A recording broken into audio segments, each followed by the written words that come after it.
ఇక్కడికి వచ్చిన పెద్దలందరికీ ధన్యవాదాలండి. అరవింద్ గారికి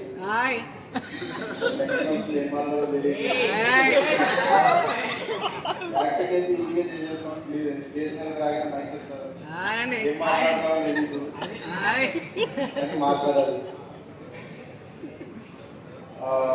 ఫస్ట్ మా డైరెక్టర్ గారి దగ్గర నుంచి మొదలు పెడతాం. తొందరగానే అయిపోద్ది, ఫీల్ అవ్వకండి.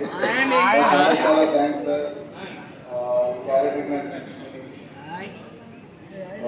మీకు నచ్చినట్టుగా చేశానని అనుకుంటున్నాను. కానీ డైరెక్టర్ గారికి సారీ చెప్పాలి, ఎందుకంటే ఆయన సినిమాలో ఒకటి ఫేవరెట్ షార్ట్ పెట్టుకున్నాడు.